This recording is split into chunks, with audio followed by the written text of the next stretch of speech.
Foca? Da, bine, mă, uite. Ce satan tot zorne ca un șirac de bile anale? Focă, tu auzi? Evident, mă, labie.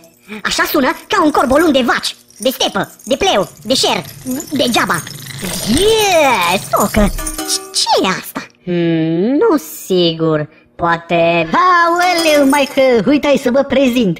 Sunt Mama Două Mida, ghicitoare universală de senzație magistrală care bagă zei în boală. Am ovare haurite, circuite împletite și cuvinte dovedite. Ești ghicitoare? Păi da. Nu, mă dau bătut ca laptele, zi. Mediocrule, nu-i ghicitoare de aia. Du, conașule, eu ghicesc viitorul în orice. Leg și desfac farmece, fac minuni și dau blesteme, vindec curul de exeme. Ghicești viitorul? Foai, ghicește-mi-l mie. Astea-s povești cu prostituate, mambo-jambizme colorate, vrăjeli de grupa mică. Focă, tu ți-e sap o fântână.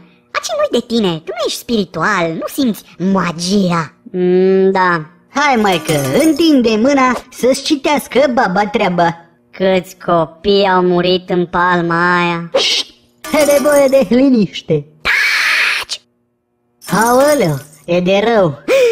Văd o mare povară pe capul tău, venită de departe, o apăsare mare, ca o constipare.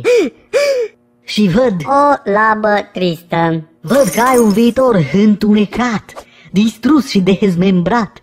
Să nu-ți dau mai bine cealaltă mână. Dar nu-ți fie frică, maică, îți dă baba talismanul cu care respingi dușmanul. Talismanul e vrăjit, te apără de cuțit și de pismă și de rele și de p***e cu sechele. De cât de miez, orez, titirez. E de firmă 100%, dacă vrei să o duci bine, să-l ai mereu la tine. Dacă nu îl vei avea, să știi că ai belit hămânzul.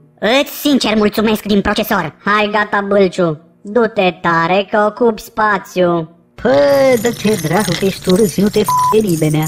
Acum sunt în siguranță. Am talismanul magic sacru. Îți dau la schimb 2 stropi de țuică. Talismanul magic sacru. 3 stropi. 5. 10. 1. Așa facem. Of. Da, tot timpul te f*** la astea. Vezi, mă, înghesuitule, ți-am zis că baba turna vrăjală. Talismanul ăsta n-are nicio treabă. Da, dă-l în focă, n-are niciun rost. Nici viitorul nu mai e ce-a fost.